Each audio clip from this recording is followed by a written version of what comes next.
Esta Quisiera antes conferencia comenzará a grabarse. Efectivamente, y antes de iniciar también la sesión, por favor, rogaría, hay al menos 3 personas entre el público que tienen los micrófonos encendidos. Os rogaría, por favor, a todas y todos los participantes que controlen que su micrófono esté apagado, porque de lo contrario se producen algunas interferencias, y lo mismo las cámaras, ¿vale? Sin perjuicio de que luego en las intervenciones ya se podrán conectar las cámaras, pero agradecería que todo el mundo tenga micrófonos y cámaras apagadas, salvo las personas que van a intervenir en este webinar, en esta primera parte.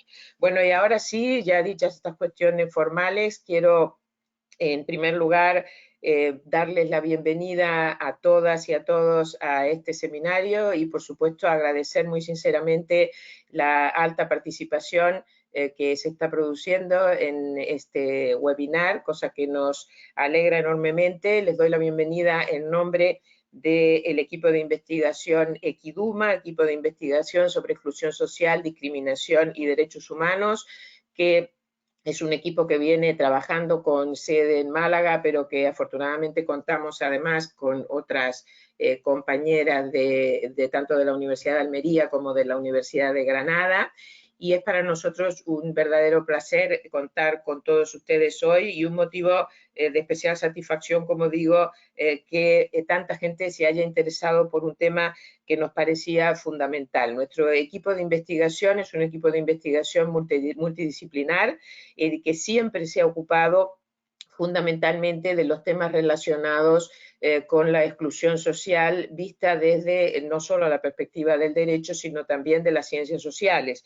Y en esa medida hemos realizado diversos proyectos de investigación, el último de los cuales, el que estamos realizando ahora, desarrollando ahora, es un proyecto de investigación que se llama Comportamientos basados en el discurso del odio. Y precisamente por eso, porque estamos hablando de esa cosa tan difusa, por cierto, que se conoce como discurso del odio, nos pareció fundamental dedicar un monográfico a tratar el tema de la aporofobia. Yo creo que el título que le hemos puesto al seminario hemos tratado de que ya refleje lo que piensa el equipo al respecto, es decir, creemos que es seguramente la forma o una de las formas más ignoradas de discriminación que existen en nuestra sociedad, en buena medida porque la sociedad en general ha normalizado de una forma terrible la pobreza, en particular la pobreza extrema, y eso lleva a que se produzcan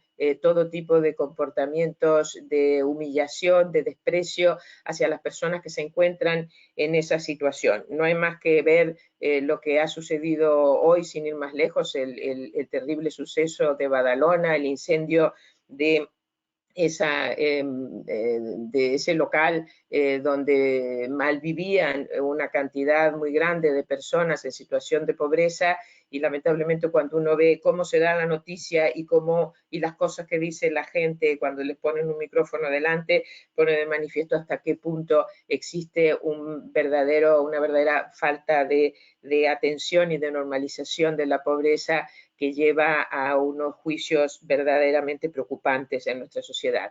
Y además he de decir que también la pobreza da lugar a discriminación no solo de la sociedad en su conjunto, sino también del Estado en particular. Desde el propio sistema se discrimina profundamente a las situaciones de pobreza, y sobre eso vamos a tener hoy además una magnífica intervención que lo va a ilustrar de manera muy clara. Por lo tanto, como digo, dentro del contexto de nuestro seminario, de nuestro equipo, era importante tener este encuentro, que además hemos hecho coincidir con el Día Internacional de los Derechos Humanos, porque parece que es un día apropiado para hablar de una lesión tan flagrante de los derechos humanos como la que se produce permanentemente delante de los ojos de todos.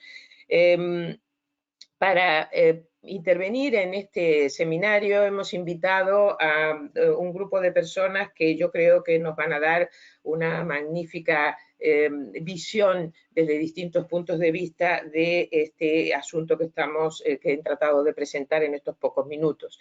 Les diré que para hacer más ágil, sobre todo, y dar más tiempo al debate, lo que haremos será que las intervenciones serán todas seguidas, y una vez que finalicen las intervenciones abriremos un turno único de debate, sin perjuicio de que desde ya cualquier persona que quiera hacer un comentario o que quiera presentar una pregunta puede dirigirse directamente en el lugar que tienen a la derecha en el chat. Por favor, enviar únicamente a los organizadores y nos avisan de la voluntad de intervenir, y ya luego podrán hacerlo directamente con su micrófono y su cámara. Bueno, pues les decía que tenemos un magnífico grupo de ponentes y los voy a presentar en el orden en el que aparecen en el programa y en el que van a intervenir. En primer lugar, para mí es una verdadera satisfacción y un honor presentar en primer lugar al profesor Juan Terradillos Basoco, catedrático emérito de la Universidad de Cádiz, además un queridísimo amigo, no solo mío, sino de todos los miembros de este equipo. Yo creo que hoy tenía que estar entre nosotros y tenía que abrir este seminario el profesor Juan Terradillos, porque sin duda, además de ser uno de los grandes referentes del derecho penal español actual, es fundamentalmente una persona que, para quienes nos dedicamos a trabajar el derecho penal desde una perspectiva crítica, pues sus opiniones siempre resultan absolutamente imprescindibles, porque ha dedicado toda su vida académica a través de muy distintas perspectivas y de muy distintos temas al estudio crítico del sistema penal, fundamentalmente desde una perspectiva política comprometida con los derechos humanos. Por lo tanto, para nosotros es un lujo contar con él hoy, y muchísimas gracias, Juan, por estar aquí. En segundo lugar, va a intervenir en Ruth Caravantes, que es técnica de investigación de la organización Hogar Sí. En realidad nosotros hemos contactado con Ruth porque teníamos muchísimo interés en conocer una perspectiva de alguien que está, de un grupo de personas que están trabajando directamente fundamentalmente con las personas que están en situación de sinhogarismo, personas sin hogar, pero además he de decir que esta organización forma parte de un observatorio que se llama Observatorio Atento, que me interesa decírselo para que lo puedan buscar incluso en internet, porque desde luego hacen una tarea magnífica, y si no me equivoco, quizá ella me corrija luego, pero creo que es el único observatorio que hay en España que trabaja de manera directa el tema de la aporofobia desde muy distintas perspectivas. Ellos ofrecen muchos datos, además de datos, trabajan de una manera militante, digamos, en la lucha por la visibilización y los derechos humanos de las personas que se encuentran en situación de extrema pobreza, particularmente personas sin hogar, y dentro de sus investigaciones también se ocupan de los comportamientos de odio dirigidos a este tipo de, a este colectivo particularmente vulnerable. Por lo tanto, también muchas gracias, Ruth, por estar con nosotros hoy, y seguramente no tenemos duda que tendremos una visión sumamente necesaria en este webinar de lo que estamos tratando, del problema que estamos tratando de dibujar esta tarde. Y por último, la última participación va a ser una participación coral, permítanme que le llame así. Va a participar la profesora Ana Pérez Cepeda, que es catedrática de Derecho Penal de la Universidad de Salamanca, también queridísima amiga, a quien le agradezco enormemente que esté hoy aquí, porque además tiene razones personales por las que podría perfectamente haber derivado en otra persona, pero sin embargo está con nosotros acompañándonos. Así que es otra de las penalistas que llevan, yo diría, toda su carrera académica está marcada por el estudio de la exclusión social y el sistema penal, y precisamente dentro de esa línea de investigación que siempre la ha acompañado, está dirigiendo en este momento un proyecto de investigación que se denomina Aporofobia y Derecho Penal, y era imprescindible, por supuesto, también contar con los resultados de este equipo de investigación. Digo que es una intervención oral porque la presentación la va a hacer la profesora Pérez Cepeda junto con dos jóvenes investigadoras de su equipo, que son Wendy Pena González e Isabel García Domínguez, a quienes también les agradezco su presencia esta tarde aquí. Bien, dicho esto, empezamos inmediatamente la presentación. Ya ahí creo que todos están viendo la pantalla del profesor Juan Terradillos, que va a ser el primero en intervenir en la tarde de hoy. Así que adelante, profesor Terradillos, cuando quiera.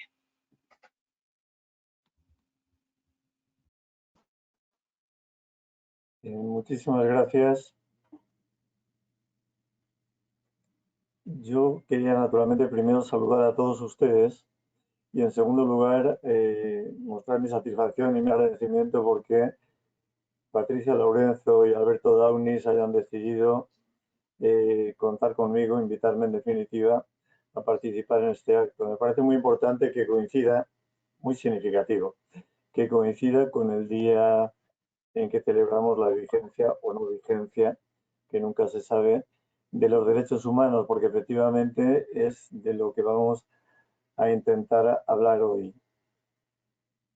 Además del placer de estar con ellos, el placer de estar o coincidir con colegas como Ana Pérez Cepeda o esta delegación de Salamanca, que se incorpora, algunos otros amigos que he visto que van entrando paulatinamente en la sala, como puede ser Iván Colina, como puede ser de Melsa. Es decir, es un placer estar en este marco tan querido en lo personal. Ha dicho cosas la profesora Lorenzo que en alguna medida sonrojan o me sonrojan, pero en todo caso me voy a quedar con algo como cierto. Es decir, ha dicho que siempre me he dedicado, también a la doctora Pérez Cepeda, también la doctora Patricia Lorenzo, por supuesto, al derecho desde una perspectiva, digamos, crítica.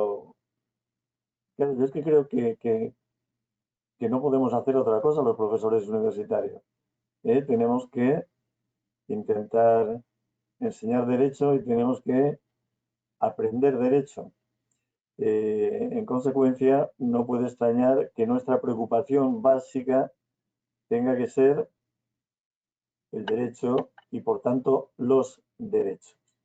Y es desde esa perspectiva desde la que yo creo que nos tenemos que acercar siempre, sobre todo los que no son juristas, acercar siempre al mundo del derecho, que es un mundo de reglas que tiene una finalidad y que es asegurar los derechos fundamentales que constituyen la base de todos nuestros textos constitucionales y de todos los grandes tratados internacionales aplicables en la materia. Esta perspectiva yo le rogaría que no la abandonaran, o por lo menos que no la abandonaran en la tarde de hoy. Yo voy a comenzar con este proverbio latinoamericano que tienen ustedes delante: la justicia, como la serpiente, solo muerde a los descalzos. Es un proverbio utilizado fundamentalmente con reiteración por Galeano o por Monseñor Romero y expresa la convicción de que nuestras sociedades mercantilizadas, quien en términos de contracambio no puede aportar nada, camina expuesto al mordisco de la serpiente, tanto como al de la justicia, que gusta de atacar el vulnerable talón del pobre en recursos económicos, pero pobre también en el acceso a derechos humanos fundamentales. Entonces voy a intentar leer ante ustedes un decálogo de hipótesis que en el ordenamiento jurídico español pueden ayudar a visualizar la complicidad del derecho penal vigente con la reproducción aporofóbica de la discriminación. La primera hipótesis es que la pobreza y la desigualdad económicas son pobreza y desigualdad en derechos.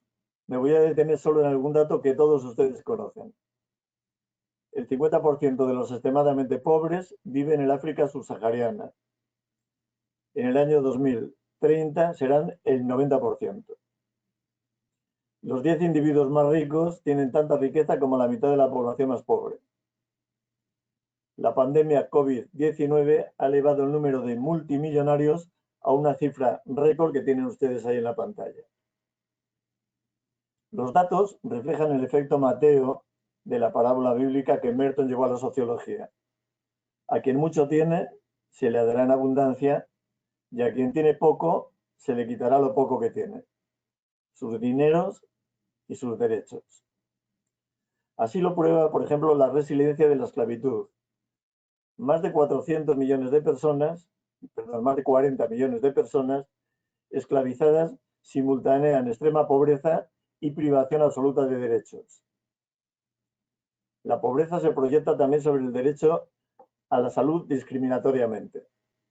En 2019, el tercio más pobre de la población americana, incluida la de los estados poderosos del norte, no tenía acceso a la atención sanitaria. Y en España, la salud de los pobres era, en la misma época y en todas sus facetas, más endeble que la de los adinerados. La pandemia COVID-19 ha ensanchado la brecha.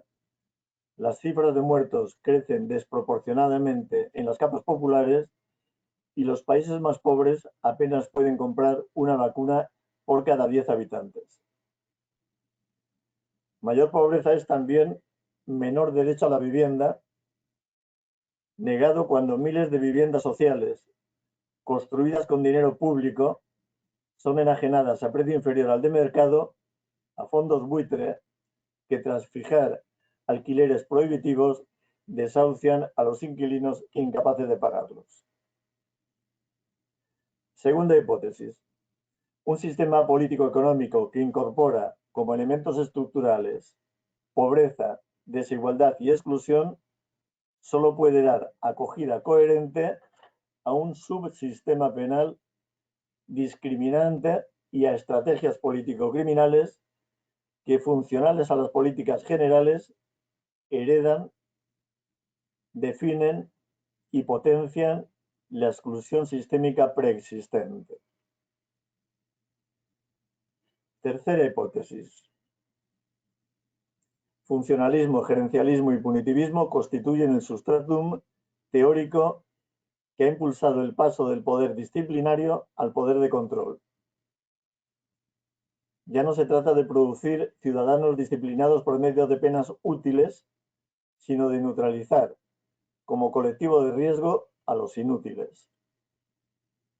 La selección de estos responde en el funcionalismo a criterios impuestos por el carácter dominante de la economía, que decide quiénes resultan superfluos en la economía común, entre ellos expresamente los menesterosos, que, en tanto que superfluos, deben ser excluidos del mundo de las personas y deben ser tratados como enemigos. A su vez, el gerencialismo aporta la racionalidad neoliberal a la gobernanza y optimiza la ejecución de las políticas públicas dirigidas a un ciudadano que ya no es titular de derechos, sino consumidor de servicios y que les exige al mejor precio.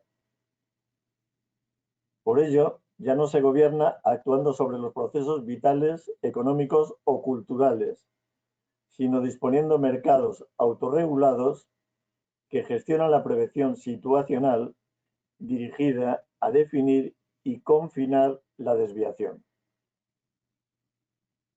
Así quedan legitimadas tanto las prácticas policiales aporofóbicas, centradas en la persecución discrecional, arbitraria y discriminatoria de la marginalidad callejera, como las estrategias penitenciarias limitadas a potenciar lo carcelario en detrimento de lo reinsertador. Finalmente, el punitivismo de la teoría de las ventanas rotas y la tolerancia cero de Giuliani, el abogado de Trump, que legitima la represión simbólico-preventiva de los marginados etiquetados en razón de estereotipos económicos o raciales. Y esto no solo en los guetos neoyorquinos.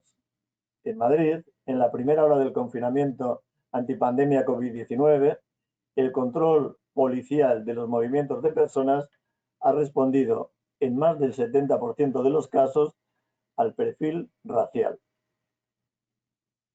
Pero Melania Trump es eslovena e Ivania Trump es checa. No todos los rasgos raciales explican la discriminación, sino tan solo los propios del indigente. Tanto en Nueva York como en Madrid, tanto con víctima extranjera, por ejemplo, espalda mojada o moro, como nacional, por ejemplo, negro o gitano, el pretexto real de la intervención policial discriminante no es tanto la raza como la pobreza. Cuarta hipótesis. El denominado Consenso de Washington proporciona los criterios de funcionalidad político-criminal en el marco de los mercados desregularizados. Estos, respetuosos solo con la ley migratoria, configuran un marco darwiniano de competencia global y desigual estructural. La novedad del neoliberalismo como conjunto de tecnologías de gobierno reside precisamente en la utilización de la lógica de mercado como instrumento de conducción de comportamientos.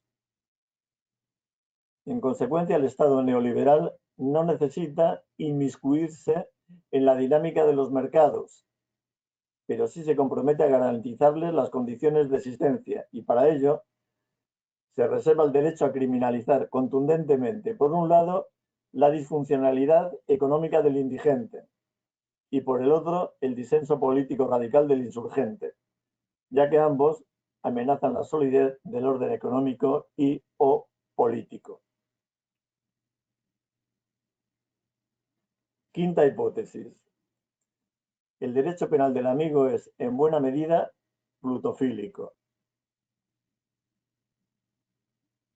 El control penal, explica Bloch, no necesita exhibir músculo en los ámbitos funcionales al mercado. El castigo de los delitos patrimoniales no pretende tutelar la propiedad, sino potenciar que todos asumamos, aún sin serlo, los códigos de comportamiento del propietario. Por eso, frente al ladrón menesteroso que lesiona la propiedad ajena y, sobre todo, niega la regla básica de correspondencia entre consumo y trabajo retribuido, es necesario el rigor penal. Pero no lo es frente al estafador acaudalado que reconoce la propiedad incluso cuando la viola. Este sigue siendo uno de los nuestros. Así, el derecho penal del amigo empatiza con el delincuente que, de acuerdo con los principios del modelo, solo intenta, si bien desde la heterodoxia, maximizar beneficios mediante la reducción de costes. Las amnistías fiscales, por ejemplo, borran la responsabilidad penal del defraudador sin más argumentos que los plutofílicos.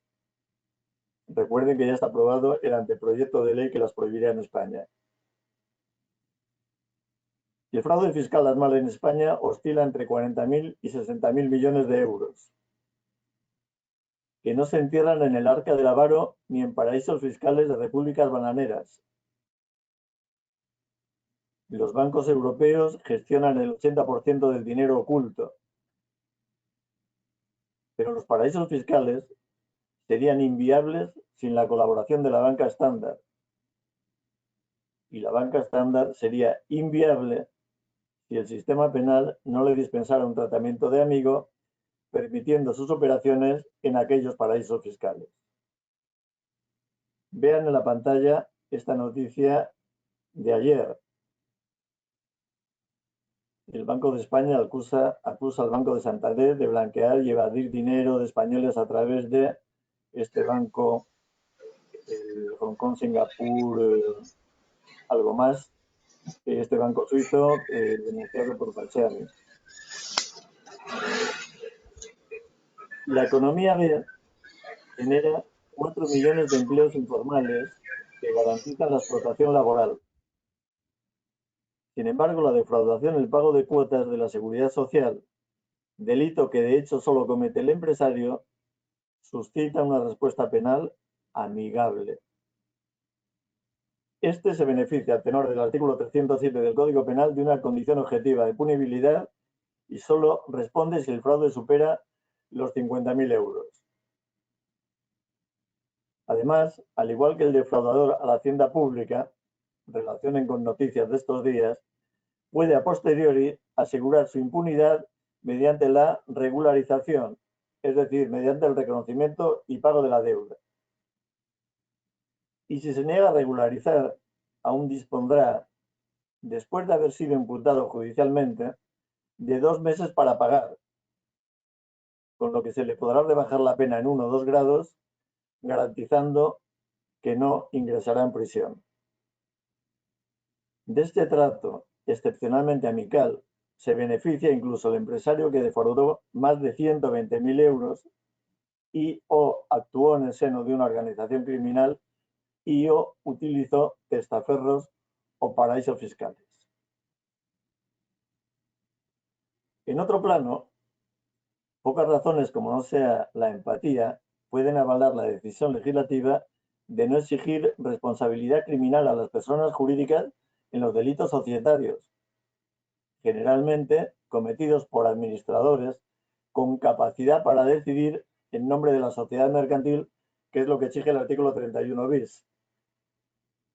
Tampoco se exigen los delitos contra los derechos de los trabajadores, mayoritariamente delitos especiales de los que solo puede ser autor el empresario, que en la empresa del siglo XXI adopta siempre la forma de persona jurídica. Es el mismo trato penal amable que algún sector de la doctrina universitaria española reivindica para la corrupción política, que, se nos dice, no debería estar perseguida cuando su práctica esté socialmente extendida. O para la sociedad mercantil que delinque, a la que, se nos dice, no deberían imponerse penas ni siquiera de multa. Bastaría con exigir la reparación del daño. Sexta hipótesis. Frente al indigente superfluo en la economía, se implementan respuestas penales muy próximas al derecho penal del enemigo. El punitivismo aporofóbico es patente en las reformas penales de este siglo, que redujeron la duración mínima de la prisión a 3 meses. Transformaron en delito la reiteración de ciertas faltas y elevaron otras, como los hurtos o daños en cuantía insignificante, a la categoría de delitos, castigados incluso con prisión cuando concurrieran agravantes específicas. Se trata de conductas propias de marginales, pero en delitos similares, aunque más sofisticados, habituales solo entre quienes están más integrados socialmente, como son la administración desleal, la apropiación indebida o la utilización indebida de terminal de comunicación, las penas de multa no se transforman por agravación en penas privativas de libertad. El top manta se castiga con prisión y multa, o excepcional y potestativamente con multa o trabajos en beneficio de la comunidad. Pero en la práctica, el impago de la multa por el mantero indigente determina como responsabilidad personal subsidiaria la privación de libertad. El disfrute indebido de prestaciones de la seguridad social, delito que de hecho solo pueden cometer trabajadores y desempleados, es objeto de respuesta discriminatoria y aporofóbica por el artículo 307, ter. El fraude, incluso de cuantía irrelevante, es delictivo. Se eleva la categoría de autor al cómplice que solo facilitó la obtención de la prestación. La regularización, que asegura la impunidad, requiere el reintegro de la prestación y además del interés legal incrementado en 2 puntos. Finalmente, la pena del tipo básico, que puede llegar hasta 3 años de prisión, es tan desproporcionada como inútil. Los fraudes más graves podrían ser castigados como estafa y los menos graves como infracción de la ley de infracciones y sanciones en el orden social. Solo la aporofobia puede explicar la contundencia punitiva frente a esta delincuencia de bagatela normal entre los marginales pero excepcional entre los integrados. Su represión exacerbada, con violación de los principios de igualdad, intervención mínima y lesividad, convierten al sistema penal en prolongación punitiva de los mecanismos excluyentes generados por la economía de mercado. Séptima hipótesis. El Estado social de derecho exige políticas criminales de inclusión. No así el neoliberalismo, que parte de que la igualdad ante la ley, una vez proclamada, se consolida como principio inconmovible. Coherentemente, el Estado neoliberal orienta la tutela penal al individuo abstracto, igual y libre. O si tienen ustedes al prototipo de varón blanco, cristiano, heterosexual y propietario. Sus posibilidades de ejercicio pleno de derechos fundamentales dependen de sí mismo y no de las políticas públicas, que han de moverse en todo caso a nivel de mínimos. Por el contrario, el Estado social de derecho toma la igualdad no como dato preexistente, sino como objetivo a perseguir. Lograrlo requiere una intervención estatal proactiva que dirija los procesos sociales, con el artículo 9.2 de la Constitución, hacia un orden materialmente igualitario, de vigencia de los derechos humanos de segunda y tercera generación, o los tradicionalmente etiquetados como sociales. El subsistema penal hace suyos estos programas inclusivos, no para promocionarlos, lo que le estaría vetado técnica y políticamente, como reconoce la exposición de motivos del Código Penal de 1995, pero sí, para, de acuerdo con las políticas generales, orientar funcionalmente los procesos de criminalización y descriminalización hacia la tutela de los derechos sociales. Octava hipótesis. La política criminal inclusiva no penaliza el ejercicio de derechos de inclusión. Parece obvio. La vigencia de los derechos políticos es una herramienta imprescindible para el ejercicio de los derechos económicos, sociales y culturales de los más débiles, que solo colectivamente pueden acumular sinergias que superen su inicial vulnerabilidad. Para evitar que se obstaculice la participación política, tan necesaria precisamente a los excluidos, procede revisar el pedigrí democrático de criminalizar la mera integración en una asociación ilícita del residual artículo 515, cuando los delitos de grupo y organización criminal ya cubren las formas asociativas merecedoras de respuesta penal. O procede revisar las injurias al rey o a otras instituciones del Estado, o ciertos delitos de opinión que no reúnen los requisitos mínimos exigidos por el artículo 18 para la provocación y la apología, o los atentados y desobediencias a los agentes de seguridad privada, cuando, aunque actúen en cooperación y bajo el mando de las fuerzas y cuerpos de seguridad, como exige el artículo 554, no participen del ejercicio de funciones públicas, como requiere el artículo 24.2 del Código Penal. La libertad sindical en concreto es instrumento constitucional de autotutela colectiva de los trabajadores. Sin embargo, en esta década, el sistema sancionatorio ha incorporado una batería de leyes orgánicas, 7/2012, 1/2015, 4/2015, que amplían el espacio de responsabilidad civil y penal de los sindicatos y que recortan, hasta negarlos, los derechos de expresión, participación y huelga de los trabajadores. La anunciada derogación, al parecer inminente, del artículo 315.3, que acabaría con el tratamiento penal específico de los piquetes de extensión de la huelga, apunta en la misma criticada dirección. Novena hipótesis. La política criminal igualitaria no tolera los ataques graves a los derechos económicos, sociales y culturales. son derechos vinculados en muchos casos al trabajo decente, que aseguran que la democracia no se puede quedar a las puertas de la fábrica. El sistema penal no puede, por ejemplo, tolerar los delitos de discriminación laboral, tal como los tolera hoy, camuflando la inhibición bajo la máscara de un simbólico artículo 314 tan inaplicable como inaplicado.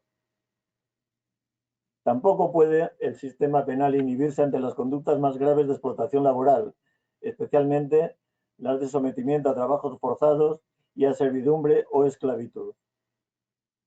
El convenio de la Organización Internacional del Trabajo de 1930 y su protocolo de 2014, en el primer caso, y la Convención sobre la Esclavitud, Ginebra 1926, en el segundo, exigen su criminalización. El Código Penal no castiga específicamente estas conductas, ni tampoco la trata de seres humanos con fines de explotación laboral, y debería hacerlo de acuerdo con el derecho internacional y comparado. De otro modo, quedan confiadas estas graves conductas al artículo 311, nacido para afrontar formas de explotación mucho más livianas. Por su parte, el artículo 45 de la Constitución proclama el derecho a disfrutar del medio ambiente y de los recursos naturales. El Código Penal debería, fiel al mandato constitucional y al programa ecocéntrico de la Directiva 2008/99, reformar los artículos 326, 326 bis y 329 para proteger los bienes jurídicos medioambientales como autónomos, sin adherencias antropocéntricas. Finalmente, el derecho a una vivienda digna está reconocido a los españoles por el artículo 47 de la Constitución y a todos por la Declaración Universal de Derechos Humanos y por el Pacto Internacional de Derechos Económicos, Sociales y Culturales. Sin embargo, excepto para los jeques que buscan mansiones en Marbella, el mero hecho de ser inmigrante con apellido árabe hace imposible acceder a un alquiler. La negativa xenófoba o aporofóbica del propietario es, por la entidad del derecho al que afecta y por la vulnerabilidad de sus titulares, una conducta discriminatoria, humillante y grave. Dado que, al menos en las sentencias de los tribunales, no parece que hoy esté criminalizada, el legislador queda obligado a introducir nuevos tipos que aseguren la tutela del derecho. Y décima hipótesis. Una decidida intervención penal en defensa de los derechos fundamentales de inclusión no es manifestación de punitivismo exacerbado.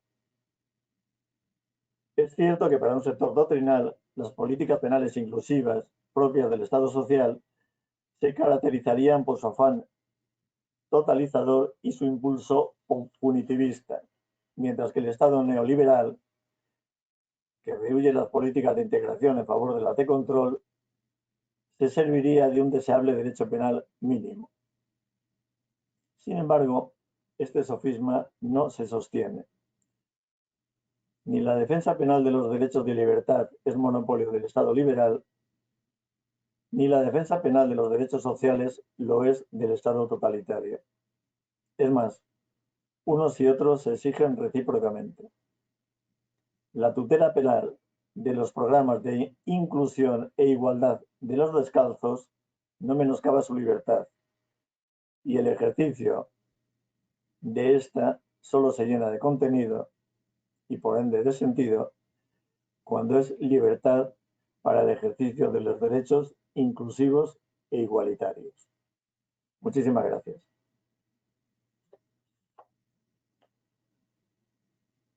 Bien, pues muchas gracias, Juan. Te damos un aplauso virtual porque no hay de otro tipo. Y muchísimas gracias por tu intervención y por mantener el tiempo.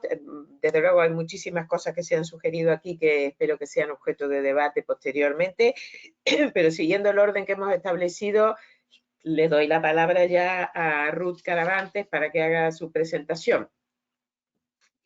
Si me permitís compartir pantalla, por favor, que no tengo permisos. Bueno, y mientras agradecer la participación, ya los tengo. Agradecer la participación en la webinar, que para Hogar Sí, para el Observatorio Atento, es muy interesante también hacer este intercambio de conocimientos desde diferentes perspectivas, que son todas necesarias para mirar al problema o al fenómeno como un fenómeno complejo, que es el de la aporofobia. Y a ver, si me permiten.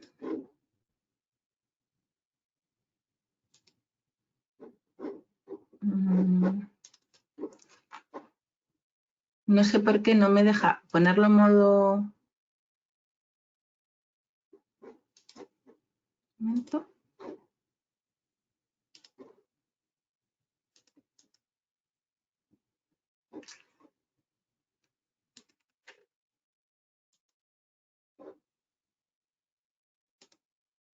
Ahora.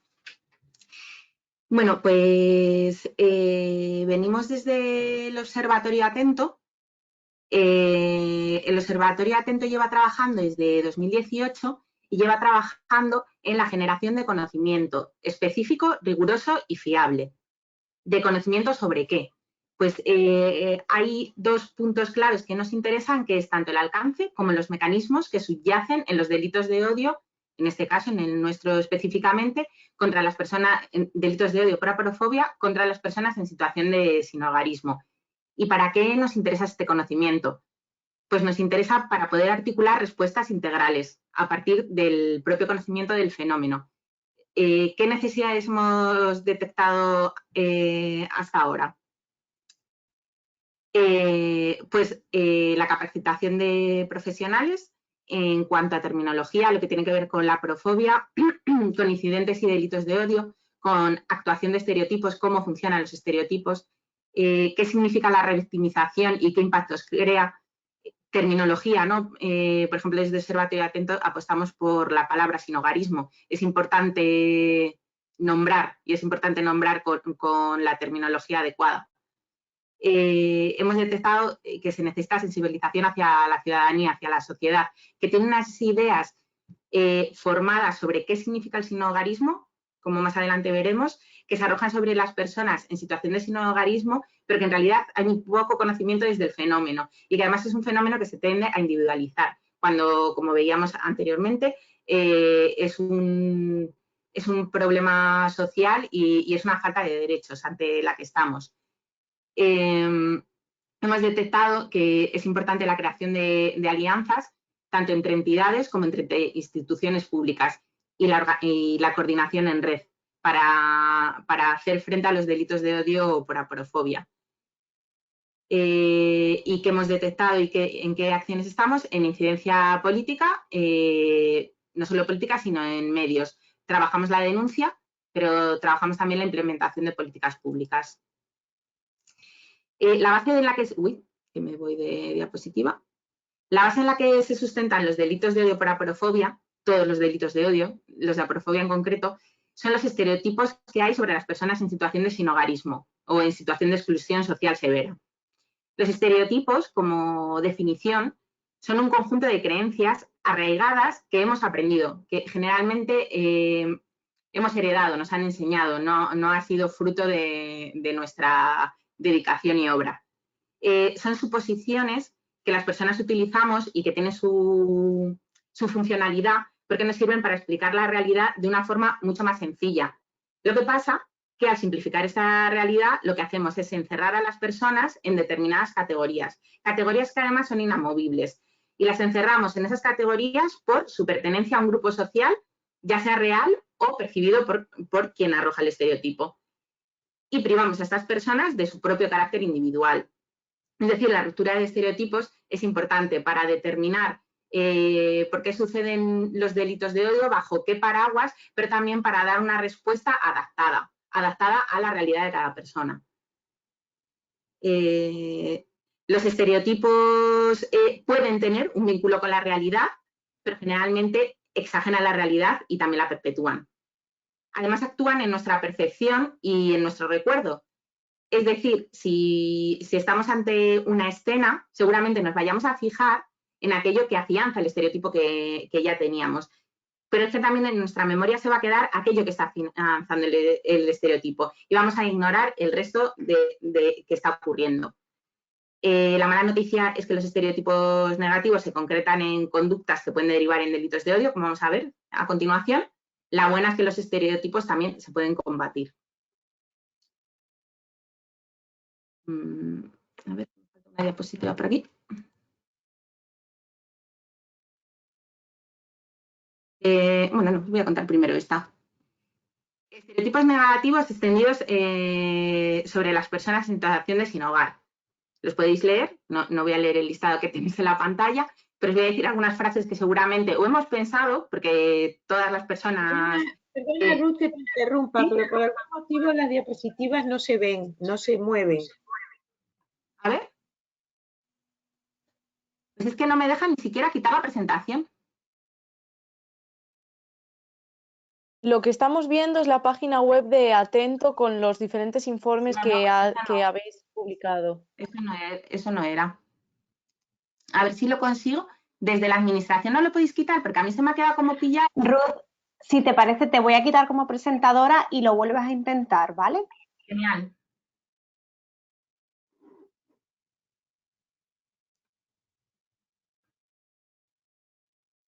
Es que además ahora viene un croquis que es interesante de ver, la verdad. Vale, ahora te acabo de habilitar como presentadora. A ver si le das al icono de compartir pantalla y se tiene que compartir ahora. Vale, ahora sí que si le das a presentación con diapositiva. A mí me salía también así como brillando. Exacto, perfecto. ¿Está viendo, verdad? Sí, perfecto, gracias. Estupendo. Pues estos son algunos de los estereotipos que hay sobre las personas en situación de sin hogar, que seguramente reconocemos incluso en nosotros y nosotras mismas. Y no voy a leer lo que hay ahí, pero voy a soltar algunas frases. Un ejemplo es, muchas personas viven en la calle porque lo prefieren, ¿no? Que parece esto una oda a la libertad, cuando la libertad y la autonomía en la toma de decisiones realmente no se puede dar si tú no tienes cierta seguridad, como puede ser la vivienda, no solo, pero es un básico. Es porque no quieren trabajar. Y es porque no quieren trabajar, lo decimos, en un estado donde casi el 50% de los jóvenes están en situación de desempleo. Lo que te lleva a la calle son las adicciones, ¿no? Que esta además está como bastante arraigada.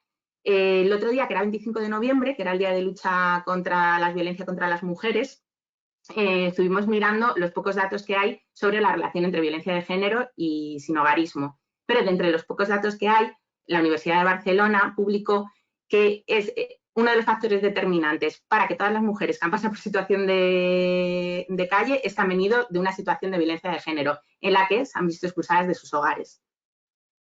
O sea, y esto demuestra el conocimiento, un poco conocimiento que hay de esta realidad, ¿no? O cuáles son las pequeñas cosas que se saben de esta realidad ocultando todo el resto. Bueno, las personas en situación de sin hogar son personas migrantes que obviamente una situación de movilidad humana te dejan en una situación de vulneración de derechos más frágil, en una situación más frágil de derechos, pero la mayoría de las personas que hay en situación de sin hogar son españolas, aquí. Entonces, ¿cómo funciona esta rueda de los estereotipos? Tenemos ideas heredadas, como hemos dicho, que son preconcebidas, muchas de ellas, casi ninguna, posiblemente ninguna la hayamos sometido a crítica y la hemos asumido, ¿no? De forma natural, y todo lo que lleve natural siempre lleva una negación de derechos. ¿Y por qué tenemos estas ideas? Porque, como decíamos, nos ayudan a organizar el mundo. Estos estereotipos, estas creencias inamovibles, generales, generalizadoras, absolutas, nos provocan ciertas emociones y sentimientos. Cuando los estereotipos son negativos, el sentimiento, el prejuicio que vamos a tener va a ser negativo, como el odio. Este prejuicio no se queda en mí, sino que yo lo transformo en acción, actúo en base a este sentimiento. Por ejemplo, no te dejo pasar en un bar por la pinta que llevas. esta actuación es lo que convertimos en discriminación. Esta discriminación puede derivar en violencia por aporofobia, ya sea por actos especialmente violentos, físicas o psicológicamente, ya sea por una acumulación de ellos, es decir, el vasito donde empiezan a caer las gotitas. Esta violencia provoca, por un lado, la naturalización de la discriminación. Es normal que no me dejen entrar al bar, pero también social, es normal que no entre a un bar. Y por otro, acrecenta la situación de aislamiento. Las personas en situación de sinhogarismo, como decíamos, es un fenómeno que se tiende a individualizar, pero también se culpabiliza a esa persona. Esas personas también navegan en esto. Generalmente se sienten culpables y sienten vergüenza por la situación que tienen. Una situación de falta de derechos ya injusta hace que acrecente la exclusión social y ese aislamiento.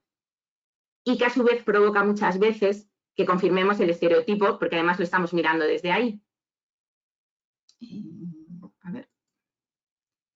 Bueno, no me voy a entretener mucho aquí porque seguramente que sean conceptos que manejáis mucho mejor que yo, pero para el Observatorio Atento, por ejemplo, ha sido muy importante el concepto de incidente de odio, porque con ello nos podemos nombrar, y para nosotras es muy importante nombrar todos aquellos hechos discriminatorios, denigrantes, violentos, que sean o no infracción, que conlleven o no una infracción penal por la norma vigente, es decir, todos aquellos hechos discriminatorios que tienen como base el odio, aunque no estén tipificados como penal. O sea, generalmente explico esta diapositiva, que ahora no me voy a parar por la falta de tiempo y porque además creo que seguramente estos conceptos los manejéis bastante bien. Acciones basadas en el odio, pues agresiones físicas, psíquicas, daños a las propiedades o a las pertenencias de las personas, situaciones de acoso, abusos verbales, amenazas. Y esto, además de, en vez de explicarlo así, yo os quería traer unos testimonios de un estudio que hemos hecho de víctimas de violencia de odio. A ver, que no me deja verlo a mí. Bueno, pues este primer testimonio que podéis leer, os lo leería, pero es que no me deja el programa porque me salen unas ventanas. Aquí, ahora. Estaba durmiendo en el saco y no me dio tiempo a salir. Me llevé las patadas sin casi verlo. Mi compañero sí pudo intentar defenderse. Es un varón de 40 años que sufrió una agresión en el cajero donde dormía. Tuvo daños físicos por dicha agresión y 2 meses después todavía no se había podido recuperar. Vamos a por esta, no la van a echar de menos. Me tocaba el pecho de manera muy agresiva. Cuando me estaban quitando el pantalón, intervino una persona que pasaba y que evitó que aquello fuera más. Ese es el testimonio de una mujer de 40 años que huyó de su casa por violencia de género. Y este fue el factor determinante porque llegó a una situación de calle. ¿Qué asco me das?, me dijo una señora mientras recogía mis cosas. Había dormido en un cajero esa noche. Esas palabras me hicieron mucho daño. No me consideraba como una persona igual que ella. Bastante vergüenza me da ya estar en esta situación. Y este es un testimonio de un hombre de 53 años que llevaba 3 meses en situación de sin hogar y que, bueno, que estaba todavía intentando creerse la situación a la que había llegado. La vulnerabilidad de las personas en situación de sinhogarismo, pues es... ¿Qué encontramos, ¿no? ¿Qué aspectos de la vulnerabilidad encontramos?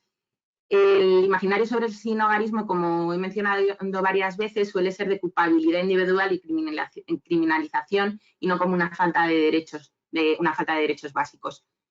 Claro, esto hace que cuando nos encontremos a personas en situación de sinhogarismo las culpemos por su propia situación y hasta que las criminalicemos. Hay una ausencia de vivienda, es decir, de ese espacio de seguridad, intimidad y protección que, repito, y esto es importante, te da la capacidad de tener autonomía sobre tu propia vida y tus propias decisiones. Esto no es poco. Cuando estás en una situación de sin hogar, tienes una situación de vida institucionalizada, porque dependes de las instituciones públicas o del tercer sector. Hay un desempoderamiento de las personas, bueno, la culpa, la vergüenza, que deriva en la infradenuncia de los delitos de odio.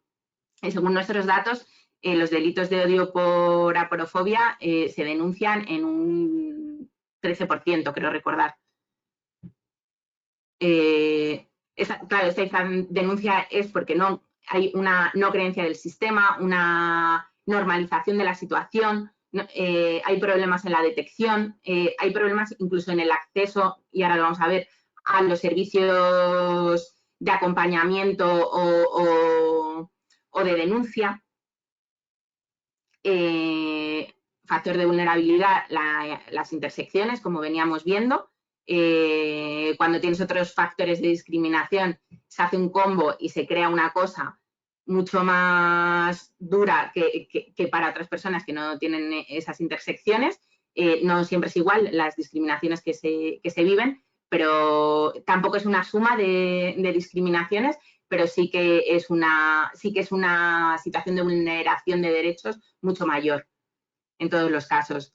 Y hay una invisibilización de la situación de sinhogarismo, y hay una invisibilización incluso en las políticas públicas, ¿no? que más allá que atajar el problema del sinhogarismo, que es dar hogar a las personas, y por ello apostamos en Hogar Sí, que tienen fácil solución,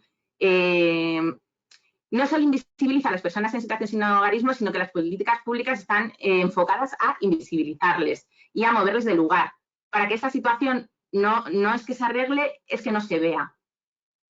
Esto es muy peligroso, y muy peligroso también en los impactos que crea la persona.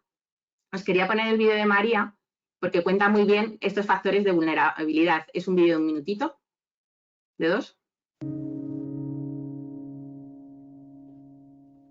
Llevan 8 años en la calle. Ha sido 8 años muy largos.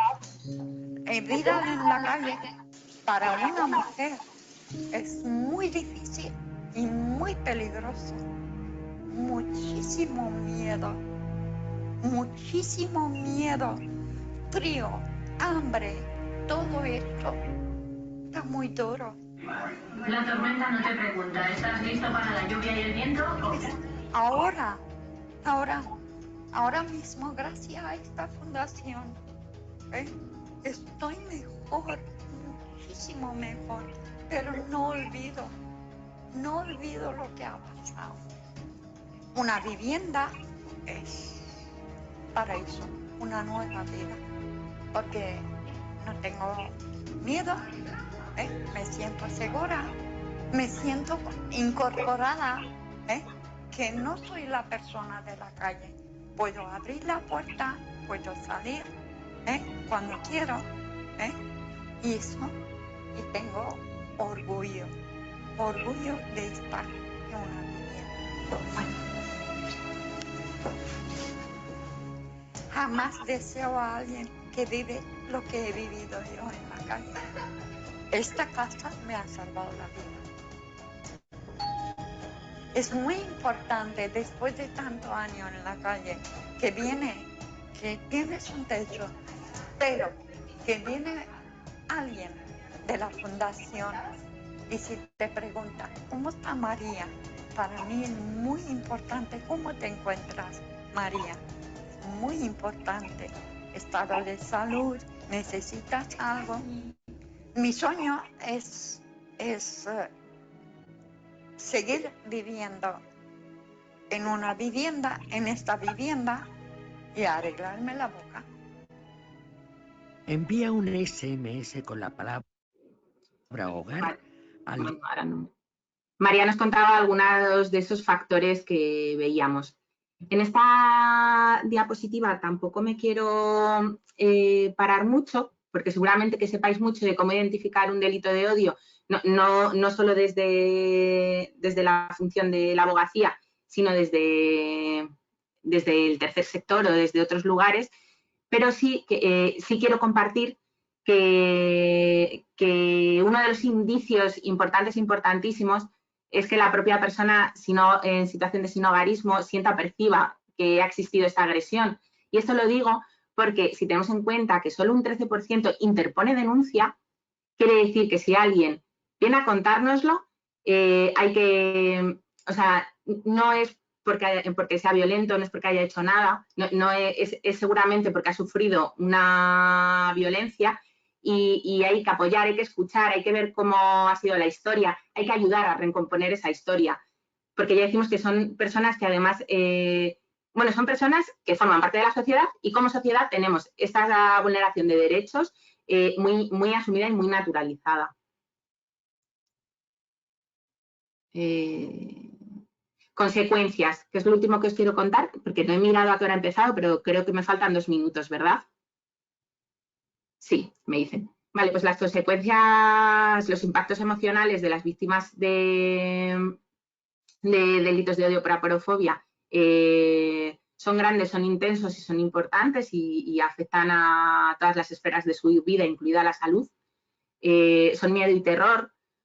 Muchas de ellas no duermen por las noches porque por las noches cuando se comete la mayoría de estos delitos o de estos incidentes de odio. Prefieren dormir durante el día o hacen turnos. Son de aislamiento social por rechazo de la propia sociedad, por la vergüenza que siente por su situación, por la individualización que se hace de la responsabilidad de esta falta de derecho.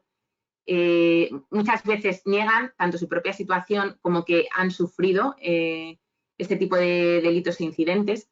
Hay una autoinculpación, también porque forman parte de la sociedad y porque la sociedad también les autoinculpamos cada vez que ocurre algún incidente. Hay una ansiedad, pérdida de esperanza y de ánimo, como os podéis imaginar, y también se traduce, por supuesto, en ira y en comportamientos violentos, ¿no? Ese vasito del que yo hablaba que se va llenando de gotitas, pues hay un día que llega la última. Y que además esto, como hablaba al principio, no nos vamos a fijar en todos los episodios anteriores, pero justo en este, que lo que va a hacer va a ser recalcar nuestro propio estereotipo, si lo vamos a tener presente. Para las comunidades o los colectivos, como llamamos a las personas cuando comparten algún tipo de adjetivo de cualidad, es la pérdida de confianza tanto en los cuerpos de seguridad como en las instituciones y muchas veces también en los organismos del tercer sector. Esto otra vez remarca ese miedo, ese terror, ese aislamiento. Y claro, esa pérdida de confianza también de las propias personas que se suponen que te están acompañando, ¿no?, en este proceso. Y para acabar, las consecuencias las cuentan muy bien en este vídeo, entonces voy a ceder el protagonismo a Pedro y os voy a dejar. Hay que mata por debido a la justicia que hay, por intolerancia, porque la juventud que hay hoy en día no tiene respeto a nadie. Ve a una persona en la calle y lo que hacen es pegarle fuego, humillarle, y no saben que el día de mañana a lo mejor se pueden ver ellos peor. A mí me pegan en la calle una vez en un cajero, ¿entiendes? Ando durmiendo y no es agradable. Yo temo morir a la calle en una cuneta, en un cajero, en un portal, que venga un día un borracho, algún niñato, niño de papá, y te dé una puñalada o te pegue en fuego. Envía un SMS con la palabra hogar al 28. Y nada más, porque creo que he llegado a mi tiempo y no me quiero pasar, quiero dejar también tiempo para el debate. Bueno, os dejo la web del Observatorio Atento y también el email por si en algún momento os queréis contactar o tenéis alguna duda o os interesa lo que tenemos allí colgado. Muchísimas gracias. Muchísimas gracias a ti, Ruth, y muchísimas gracias por el trabajo que hacéis. De verdad, también un aplauso virtual. Y sí, yo creo que van a surgir muchísimas dudas y comentarios que queremos plantear después. Ojalá que podamos colaborar, incluso quienes estamos trabajando en esto desde la universidad, con un observatorio como el vuestro. Antes de dar la palabra a las últimas ponentes, voy a pedir con nombre y apellido a 2 personas que son Tamara Serrano y Lucía López, que son 2 personas que no sé si se han puesto aquí y se han ido a alguna otra parte, porque les llevamos avisando desde ese tiempo que tienen sus cámaras conectadas y están junto con los ponentes, así que les agradecería, por favor, si pudieran quitar las cámaras. Muchas gracias. Bueno, le doy la palabra a mi querida colega Ana Pérez Cepeda. Sí, hola, buenas tardes. En primer lugar, como no, agradecer a mi querida amiga y compañera Patricia Laurenzo y Alberto Daunis la posibilidad de, bueno, en cierta medida traer pues los estudios y resultados que estamos haciendo desde el proyecto de Aporofobia y Derecho Penal y poderlos exponer en la Universidad de Málaga y además poderlos compartir, cómo no, con nuestros compañeros que, perdón, la profesora Patricia Laurenzo dirige también un proyecto de investigación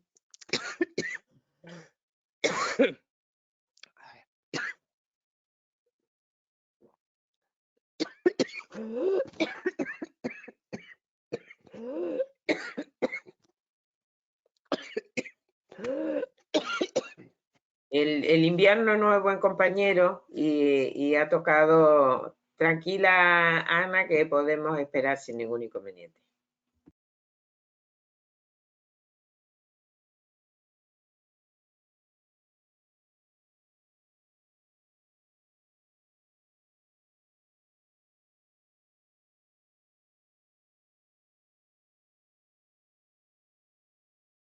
Ya estoy aquí de nuevo.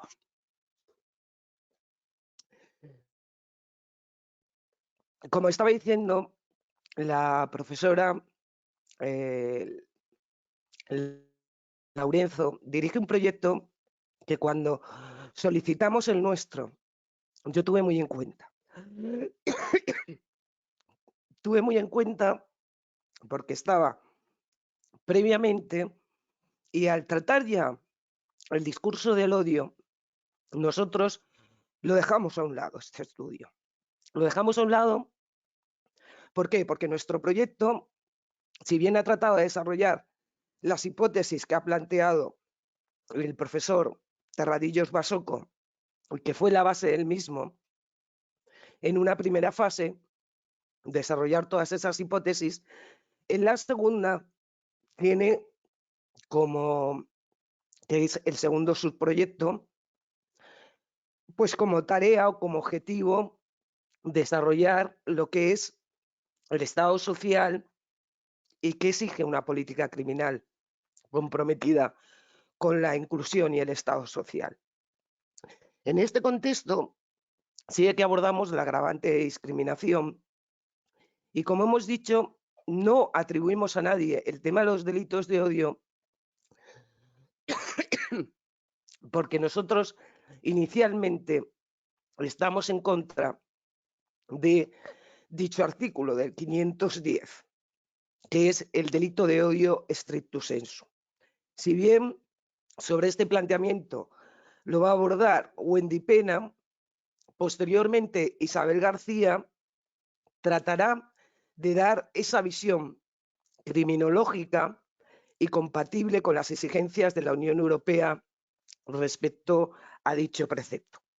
Pues bien, en la actualidad nosotros creemos necesario analizar el proyecto de ley orgánica de protección integral a la infancia y a la adolescencia frente a la violencia, puesto que esta ley, en la disposición final sexta, en 12 páginas aparentemente ambiciosas por su extensión y el número de artículos a reformar, contempla una serie de modificaciones del Código Penal relativas, entre otras, a la regulación de las circunstancias modificativas, así como en el contenido de muy distintos delitos, pero no solo cuando la víctima del delito sea una persona menor de edad, infancia y adolescencia, dice el proyecto, ya que aprovecha el Gobierno para introducir previsiones en relación con la gerontofobia, que claramente nada tiene que ver con la minoría de edad, la aporofobia y la exclusión social,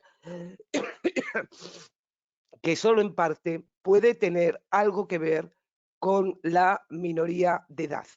Desde esta perspectiva, se da una nueva regulación a los delitos de odio, afirma el proyecto, comprendidos en los artículos del agravante por discriminación, de la discriminación laboral y el delito de odio stricto sensu, que es en el 510. Para ello, la edad ha sido incorporada como una causa de discriminación, en una vertiente dual, pues no solo se aplica a niños y niñas y adolescentes, sino, como se ha señalado, a otro colectivo sensible que requiere amparo, como son las personas de edad avanzada. Asimismo, dentro del espíritu de protección que impulsa este texto legislativo, se ha aprovechado la reforma para incluir la aporofobia y la exclusión social dentro de estos tipos penales, que responde a un fenómeno social en el que la situación delictiva subyace el rechazo, la aversión o desprecio a las personas pobres, siendo un motivo expresamente mencionado en el artículo 21 de la Carta de Derechos Fundamentales de la Unión Europea. Precisamente, los datos confirman que existe un aumento de hechos delictivos cometidos contra personas en situación de pobreza, especialmente de sinhogarismo. Ha sido puesto de relieve en distintos niveles y por distintas instituciones. Hoy, en nombre del Observatorio Atento, lo ha puesto de manifiesto Ruth Caravantes. Pues bien, a través del informe del Observatorio Atento, sabemos que casi la mitad de las personas que viven en la calle han sido inquepadas alguna vez por motivos de odio o de rechazo a su condición de sin techo. De ellos, más del 80% han sido víctimas en más de una ocasión. Los ataques incluyen insultos, tratos vejatorios o incluso agresiones físicas. De hecho, el estudio del Centro de Acogida ASIS, Informe de Violencia Directa, Estructural y Cultural contra Personas sin Hogar del 2006 al 2016, sitúa como segunda causa de muerte de las personas sin hogar las agresiones físicas sufridas. Sin embargo, con relación a la gerontofobia y a la inclusión de la edad, el informe denominado La discriminación por razón de edad en España, realizado por Help Aid International en el año 2020, corrobora que no existen datos a nivel nacional sobre la discriminación por edad. Por lo tanto, la propuesta de su inclusión no está justificada por los datos, particularmente porque es una realidad que se desconoce. Cometer un delito en la actualidad, como puede ser un homicidio o unas lesiones por motivos discriminatorios, es una agravante prevista en el Código Penal que, como tal, habilita a los jueces y tribunales a imponer la pena más elevada sin superar el marco de la pena prevista en el delito. En el artículo 22.4 del Código Penal recoge esta circunstancia agravante. Sin embargo, no cualquier motivo discriminatorio se acepta como agravante penal.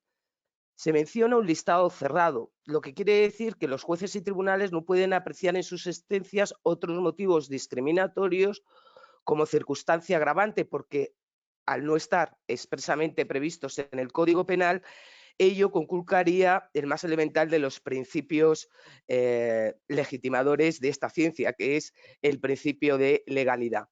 Ante esta situación, los jueces y tribunales se han visto obligados a rechazar como circunstancia agravante la discriminación por motivos de odio al pobre, aporofobia, como lo conceptualiza de la Cortina.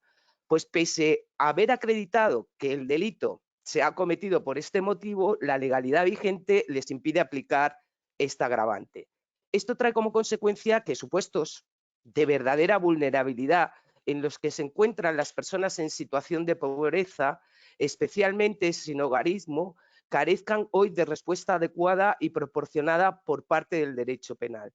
Por esta razón, lo que proponemos desde nuestro proyecto de aporofobia y derecho penal es la inclusión de la discriminación por razones de aporofobia. Ahora bien, como vengo incidiendo, esta agravante que se ha propuesto en la actualidad, lo que es la propuesta, va más allá, puesto que en la circunstancia agravante de discriminación se introduce junto al resto de motivos racistas, antisemitas, etcétera, el cometer el delito por la edad como causa de discriminación, tanto sobre niñas, niños y adolescentes como sobre las personas de edad avanzada, incluyendo la aporofobia y la exclusión social dentro de los tipos penales. Así, que sea menor una víctima, o mayor, o viejo, o anciano, que pertenezca a la tercera edad, aunque no se especifica que es mayor, si de 67, que es la edad habitual de la jubilación en la actualidad, 70 o de 80. o cuando la víctima es pobre o esté excluida socialmente o no lo sea.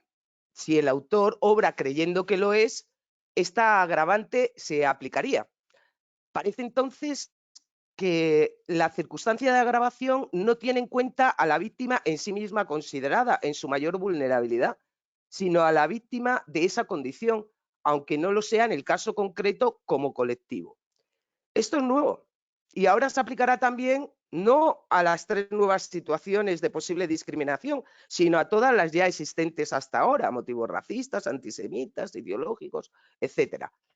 Resulta interesante esta previsión, que se proyecta más en la intención del autor del delito que en la vulnerabilidad real de la víctima del mismo.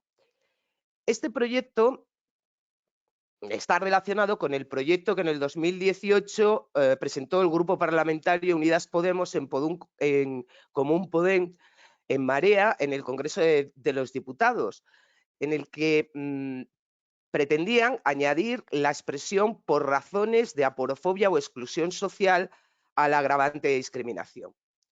Pues bien, nosotros, en virtud del principio de legalidad en su vertiente de taxatividad, certeza, determinación, que proscribe el uso de términos vagos e imprecisos en la redacción de normas penales, entendemos con Miguel Bustos, que es quien ha desarrollado esta parte dentro de nuestro proyecto, que la expresión a incorporar en el Código Penal debe ceñirse a por razones de aporofobia, en tanto que el término exclusión social se refiere a un proceso complejo, multicausal, que puede culminar en un estado de pobreza o no. Es un concepto con un contenido mutable, cambiante y por ello no apto para ser empleado en una norma penal. El término pobreza, al que alude el sustantivo aporofobia, está más depurado en su significado, refiriéndose siempre a condiciones económicas desfavorables. En resumen, la propuesta que aquí se plantea es introducir los motivos aporófobos exclusivamente en la agravante. No debe entenderse esta propuesta enmarcada, como ya lo señaló también el profesor Terradillos, dentro de la corriente punitivista que se aprecia claramente en las últimas reformas penales. Entendemos que hay suficiente fundamentación jurídico-penal para la incorporación de esta circunstancia agravante. Esta fundamentación se encuentra en un mayor merecimiento de sanción penal en tanto que un delito cometido por razones de aporofobia no solamente conculca el derecho o el bien jurídico protegido de dicho delito, la vida, la integridad física o el que sea, sino que también lesiona la igualdad como valor superior de nuestro ordenamiento jurídico, artículo 1 de la Constitución, ya que se niega al otro un trato como igual. Además, la inclusión de este motivo en el artículo 22.4 del Código Penal permite equiparar los ataques que sufren personas pobres por el mero hecho de serlo con los ataques que sufren las personas por razón, por ejemplo, de su raza, religión, identidad sexual o enfermedad. No igualar estas situaciones, como sucede en el momento actual, puede considerarse un trato discriminatorio por parte del Estado. Máxime si se tiene en cuenta, con los datos del Ministerio del Interior sobre evolución de los delitos de odio en España, que los ataques por motivos de aporofobia superan los ataques por otros motivos que sí están en el Código Penal, en esta agravante, tales como el antisemitismo y la discriminación por enfermedad.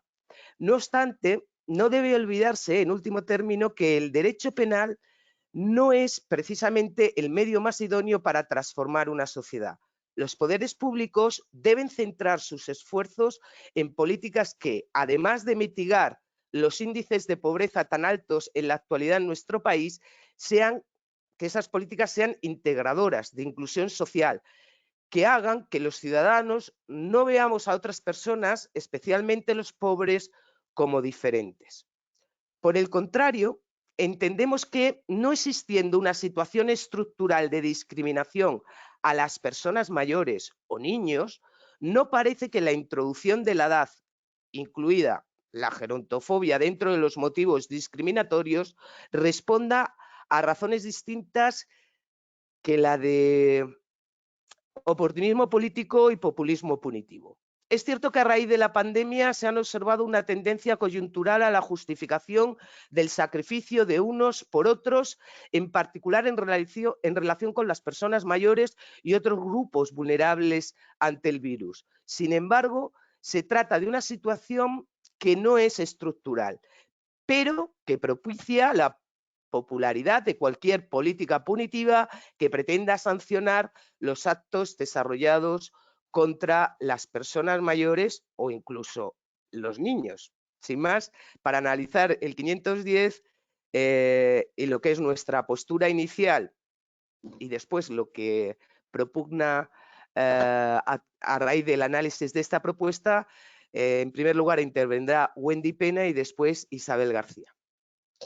Bien, bueno, comenzando con la regulación actual del artículo 510, es necesario señalar que si bien parece que este delito debería configurarse como un delito de discriminación, en la práctica se configura como un delito de opinión, de expresión.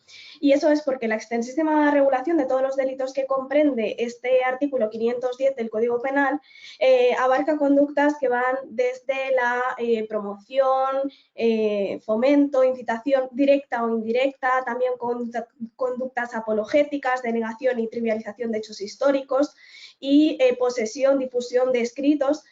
Y no solo existen estas conductas tan amplias, sino que todas ellas, por ejemplo, la incitación indirecta, no se dirigen a la comisión de delitos, sino que se dirigen a al fomento de sentimientos. Se habla así en el artículo de odio y hostilidad, también violencia y discriminación. Y además todas estas diferentes conductas delictivas no exigen ningún resultado ni de peligro ni de lesión para los bienes jurídicos que eventualmente pudieran estar en juego.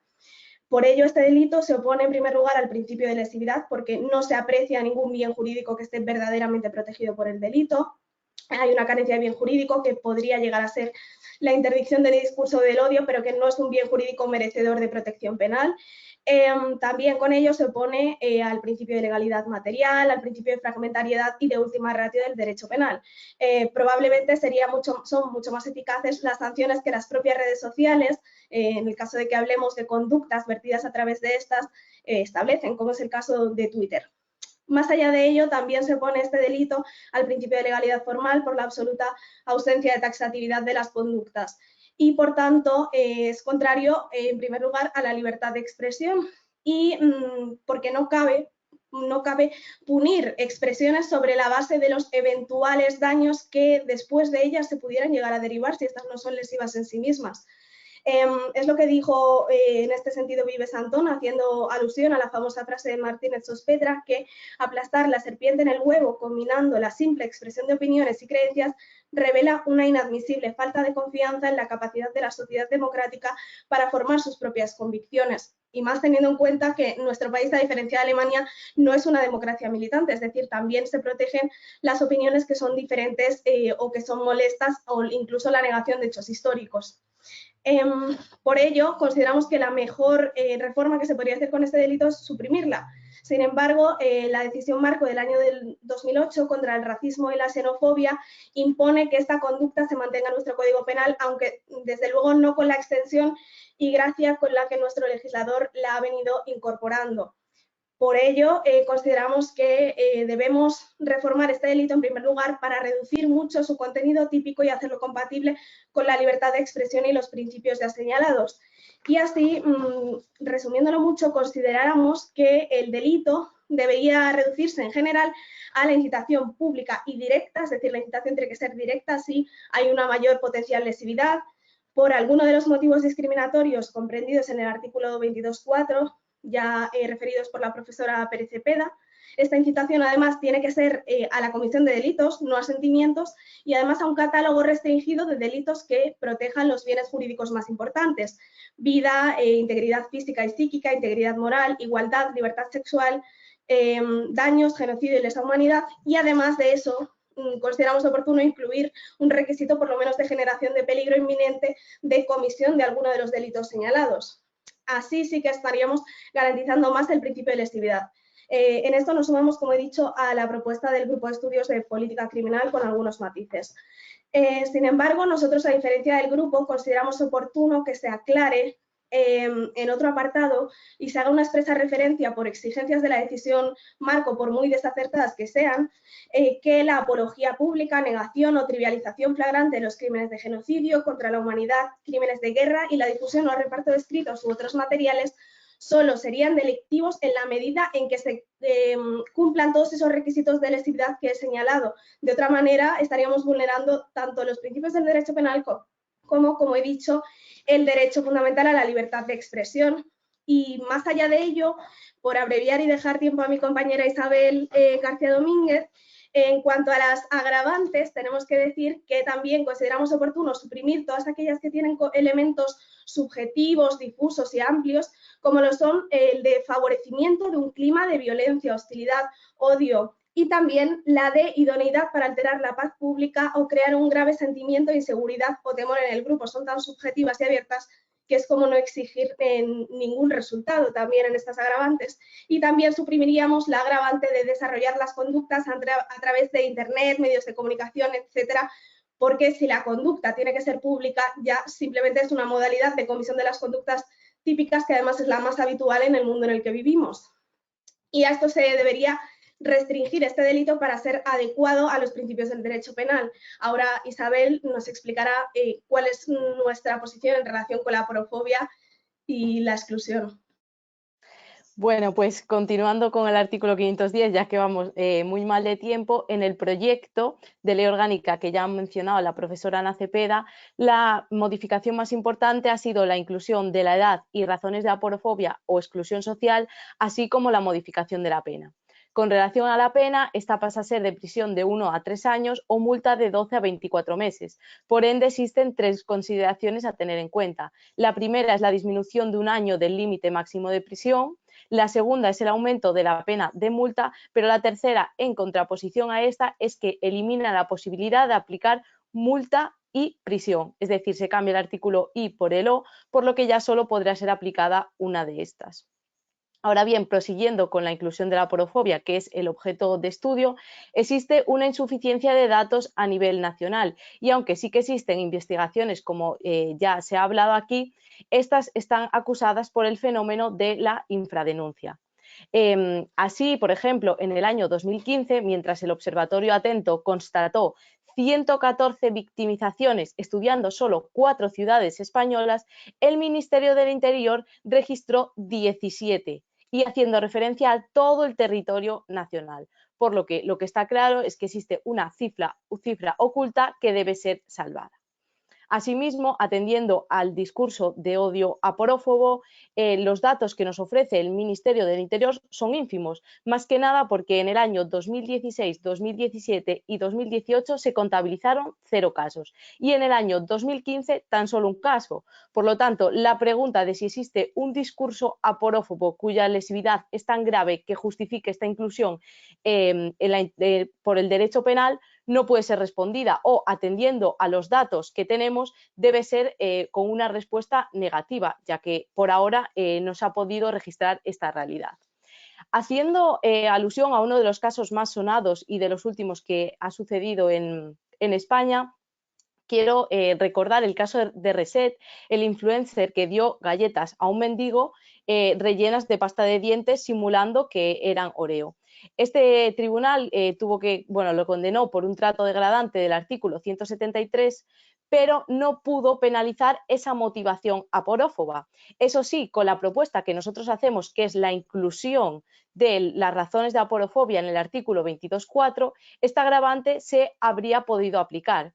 Y ahora bien, estudiando el artículo 510 y dando un argumento más para su supresión, en el apartado 1 y el B, si atendemos a la jurisprudencia del Tribunal Constitucional y del Tribunal Supremo, están aplicando estos delitos de forma muy restrictiva, en consonancia con la libertad de expresión y otros derechos fundamentales, por lo que en principio hemos concluido que no se aplicaría este caso, por lo que para concluir un poco, y como ya he dicho, nos sumamos a la eliminación del artículo 510 y a incluir razones de aporofobia en el artículo 22.4. Eso sí, atendiendo a la realidad normativa, como pueden ser las directrices internacionales que nos obligan a mantener este 510, y también a las enmiendas de este proyecto de ley orgánica en las cuales no se habla de su supresión, sino en todo caso de agravar aún más su ardua situación, nos sumamos a la propuesta del Grupo de Estudios de Política Criminal con las modificaciones que ha comentado mi compañera Wendy Pena.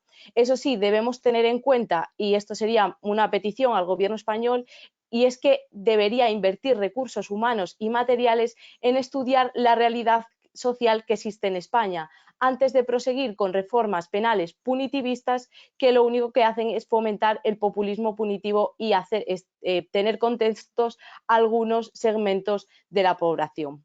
Por lo tanto, creemos que, de acuerdo a lo que existe en la actualidad, la propuesta del Grupo de Estudios de Política Criminal sería más acertada y más respetuosa con los derechos fundamentales de nuestro Estado, así como con los principios que deben regir en nuestro derecho penal, como es el de última ratio. Muchísimas gracias por vuestra atención. Bueno, muchísimas gracias. Gracias a las tres por vuestra intervención y también por todos los datos que habéis ofrecido. Yo a partir de este momento quisiera decir que se abre un turno de preguntas para las personas que quieran preguntar. Por favor, nos lo mandan, simplemente nos avisan a través del chat con el nombre de la persona que quiera intervenir y inmediatamente y vamos ordenando las palabras. Como yo tengo aquí también el chat y estoy esperando a que mientras se incorporan y se animan a ir preguntando, me van a permitir que diga un par de cositas y de paso que haga alguna pregunta en realidad a los tres ponentes, porque, a ver, yo no me quiero extender mucho, pero primero quisiera, sobre todo teniendo en cuenta que hay bastantes personas que están en el público que probablemente no son de derecho penal, ni siquiera de derecho, aclarar que cuando se está hablando aquí del artículo 510 y del artículo 22.4, se está hablando, por un lado, en el artículo 510, como bien han comentado las compañeras, es el que normalmente se conoce como principal delito de odio, porque consiste en lo que se castiga aquí es la incitación a la violencia, a la discriminación, a la hostilidad o al odio hacia determinados colectivos. Y efectivamente ahora mismo la aporofobia no figura como una de las causas, diríamos, que dan lugar a este delito, ¿no? Y luego está una agravante genérica de discriminación que es la que se puede aplicar a cualquier delito, que en los ejemplos que nos ha puesto hoy Ruth, por ejemplo, que parece que son de los más frecuentes, ¿no? Una persona sin hogar que recibe que le pegan, que lo golpean, etcétera, pues en un caso de esos que podría producirse un delito de maltrato o un delito de lesiones, pues si existiera la aporofobia dentro de las causas de discriminación, se podría aplicar esa agravante de discriminación, que es lo que lo convertiría en lo que hoy se conoce como delitos de odio, pero que en este momento no existe, pero como bien han comentado las compañeras, está previsto en este proyecto de ley que es de protección de la infancia, que no tiene absolutamente nada que ver con el tema de la discriminación, como bien ha dicho la profesora Pérez Cepeda, pero que bueno, estamos acostumbradas a estas cosas de nuestros legisladores.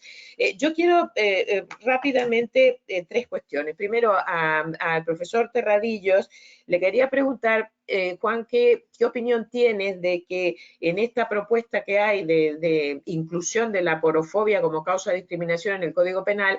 A mí me ha llamado mucho la atención que la ponen en todos los delitos que tienen que ver con la discriminación, entre ellos en el 314, en el delito de discriminación en el empleo, que yo siempre he pensado que es que está pensado para formas de discriminación diferentes a las otras formas de discriminación. Entre otras cosas, ahí aparece como una forma de discriminación, por ejemplo, lo que tenga que ver con la discriminación por formar parte de un sindicato, etcétera. Entonces, me gustaría saber cuál es tu opinión respecto a la inclusión de la exclusión social y la aporofobia como causa de discriminación laboral, cuando yo no estoy tan segura de que tenga sentido precisamente en ese contexto.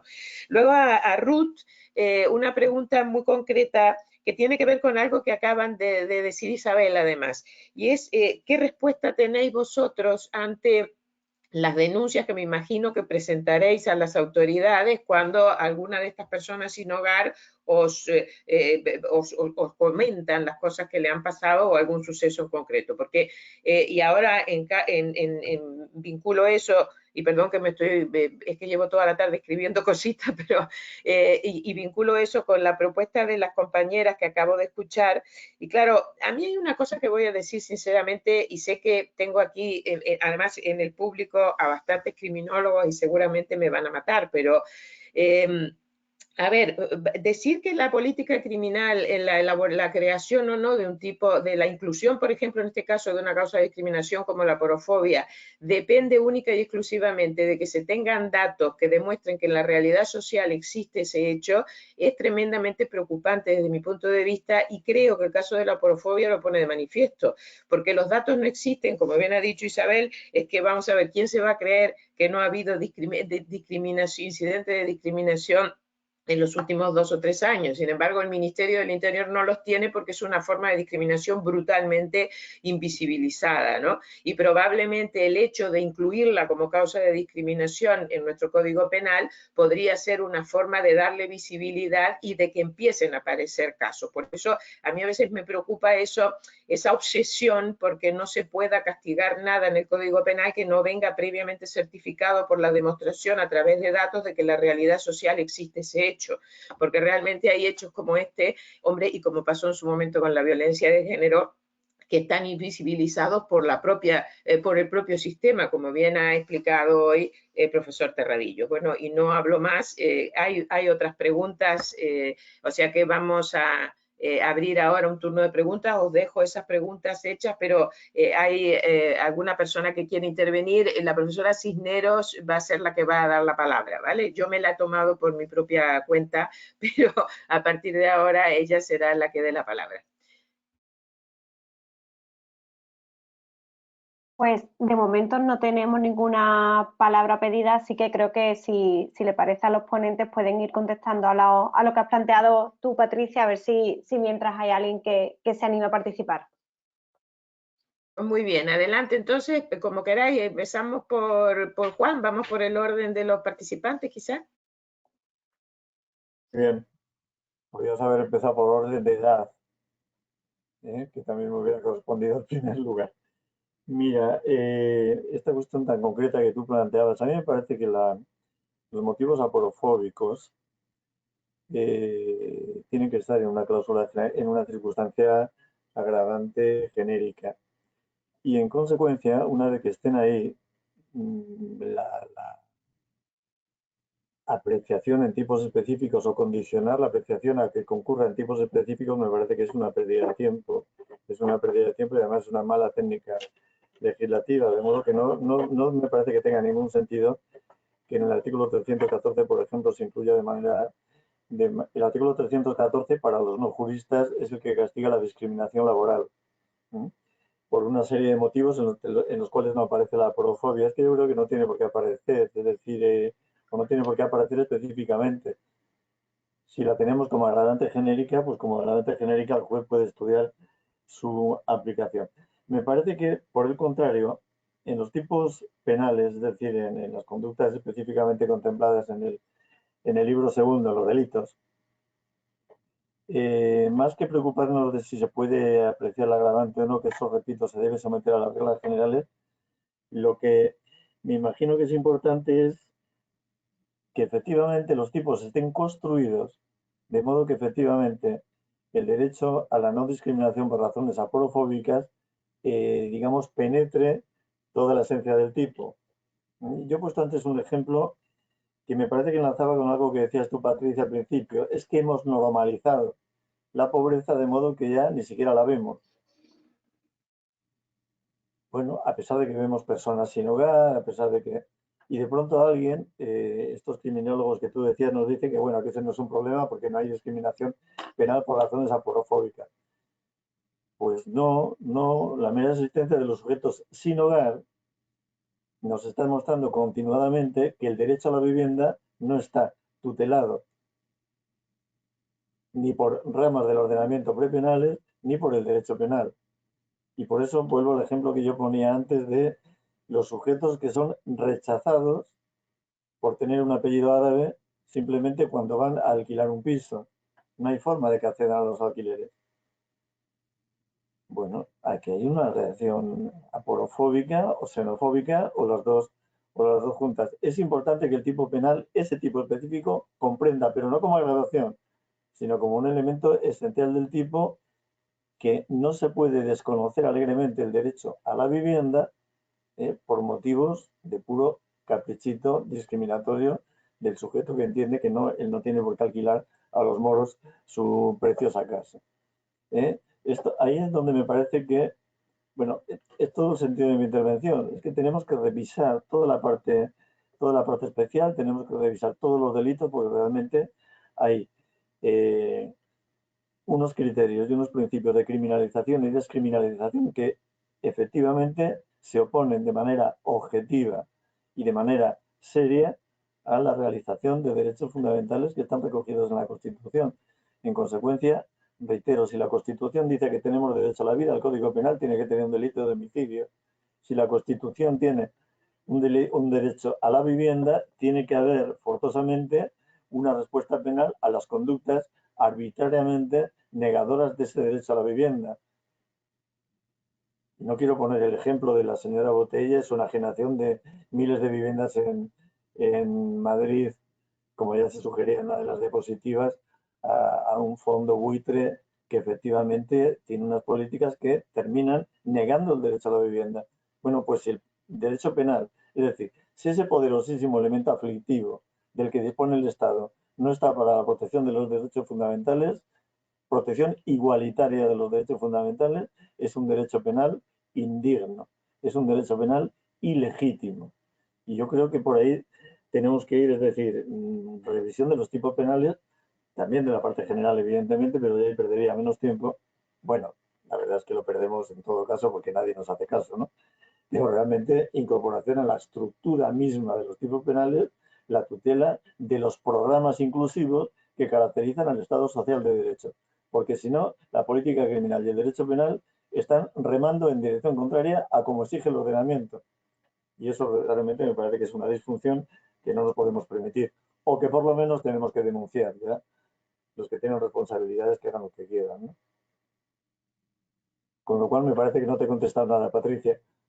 No, pero has dicho un montón de cosas muy interesantes. Sí, gracias. Ruth.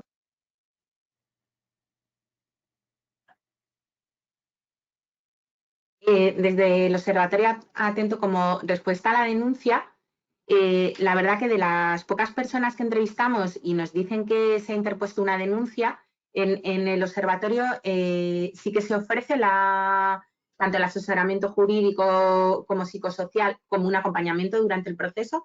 De las pocas personas entrevistadas que han dicho que han puesto denuncia, en ese momento no tenían sentencia, no sabían cómo estaba el proceso. Antes de este porcentaje menor que interpone una denuncia, sí que nos preocupa muchísimo la parte de la detección. La parte de la detección donde entra la desconfianza que hay hacia la justicia y donde en Hogar sí consideramos que hay que trabajar esa confianza al valor que tiene la justicia. Porque a la hora de poner una denuncia, por supuesto que está la reparación, pero también está la lucha contra la impunidad. En este tipo de hechos, que muchas veces lo que nos cuentan es que cuando llegan a las comisarías se tratan como casos de trascendencia menor, ¿no? Incluso muchas veces en las propias comisarías o en los propios servicios donde no están haciendo una denuncia en firme, pero sí que están contando este tipo de incidentes. Vale, muy bien, muchas gracias, Ruth. Y pediría, no sé cuál de las tres vais a contestar a la... Bueno, inicialmente quería yo señalar que comparto con el profesor Terradillos Basoco que quizás el ideal es meterlo en la circunstancia agravante la aporofobia y que se aplique a los delitos de la parte especial cuando proceda, y no regularlo expresamente como parece que se está haciendo pues en el 314, en la discriminación laboral o en los delitos de odio stricto sensu. Respecto a los datos, yo también comparto con Patricia lo que ha dicho. Los datos es un primer criterio para proceder a una criminalización o no. Los datos de aporofobia existen. Existen, entre otros, por lo que nos ha aportado, entre otros, el Observatorio de Atento, que fue, por así decirlo, el estudio más serio con el que contábamos, donde hemos dicho que no se aprecia que exista una realidad y un conflicto social y una discriminación es respecto a la edad. A la edad. Pero respecto a la aporofobia, evidentemente que sí, y están ahí. Y si queréis un poco más, lo puede contar Isabel, que es criminóloga y es la que se dedica más al estudio de esta realidad de aporofobia. Sí. Perdona, no, nos encantaría, pero es que tenemos exactamente 5 minutos nos quedan para que se nos termine el tiempo de la... Pero de todas maneras, creo que hay 2 preguntas, ¿vale? Pero Isabel, si quieres añadir algo muy, muy cortito, por favor, porque se nos termina. Nada, vale. Solo quería recalcar que yo lo que quería hacer énfasis es que el gobierno tiene que invertir recursos en conocer esta realidad y en los delitos aporofobos que se están produciendo en las personas sin hogar. Obviamente, yo también estoy a favor de su penalización. No sé si es que se me ha entendido mal la postura. Y ya no digo nada más para dejar tiempo al resto. No, sí, yo lo había entendido, pero tenía ahí mis dudas con respecto a lo de los datos, porque efectivamente el observatorio Atento hace un trabajo impecable. Lo que pasa es que, claro, también tendría que haber datos de que sean oficiales y esos datos no existen. Por lo que estaba diciendo, lo que ha estado diciendo el profesor Terradillo desde el principio, ¿no? Porque es que estamos ante un ámbito en el que el propio Estado está produciendo esa discriminación en todos los niveles, ¿no? A ver, tengo una pregunta aquí que además quiero decir que es de nuestro querido decano, profesor Juan José Hinojosa, a quien le agradezco que esté en este grupo, en la sesión de hoy, que no lo había visto. Y él pregunta lo siguiente, dice... ¿tenemos claro entonces qué sería la aporofobia a efectos penales? Os lo planteo a todos porque creo que es porque supongo que no puede ser solamente aversión hacia el pobre. El ejemplo que da el profesor Terradillo, por ejemplo, de no alquilar una vivienda a los árabes, sería también un caso de aporofobia, encajaría allí. Esa es la pregunta que hace el profesor Hinojosa. No sé quién la quiere responder, alguno quizá de nuestros ilustres penalistas. No, si es de ilustres penalistas yo me borro. Lo que pasa es que como aludido, quizás sí...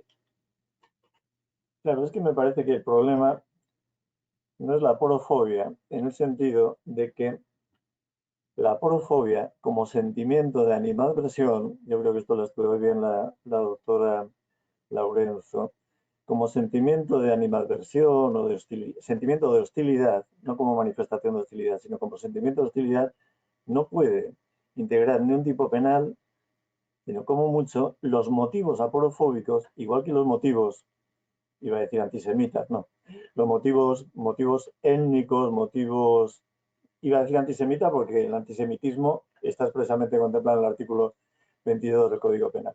Los motivos raciales, los motivos ideológicos, los motivos religiosos, pues igual los motivos aporofóbicos determinan la concurrencia de conductas lesivas o que ponen en grave peligro bienes jurídicos importantes, y en ese sentido tenemos que ver la aporofobia. Es decir, odio al pobre o aversión al pobre que motiva determinados comportamientos y que los agravamos precisamente por lo deleznable que puede ser esta motivación o por la peligrosidad que puede desencadenar, por los motivos que nos parezcan pertinentes. Y en ese sentido, el ejemplo del alquiler y los árabes, vea usted que no es quizá descabellado, porque los jeques árabes que buscan mansiones en Marbella no son objeto de discriminación racial. ni Melanie Trump es objeto de discriminación en los guetos neoyorquinos. Es decir, puede haber una xenofobia, y los motivos xenófobos los dejamos a otro lado, aunque también tiene que tener esta misma naturaleza discriminadora en el Código Penal, pero tenemos que identificar cuando realmente lo que importa o lo determinante es el odio o la aversión al menesteroso. Entonces, justamente digo, el ejemplo del alquiler del árabe me parece que es sumamente ejemplificativo de que no es lo xenófobo lo que a primera vista nos parece más brillante, lo que en el fondo es determinante.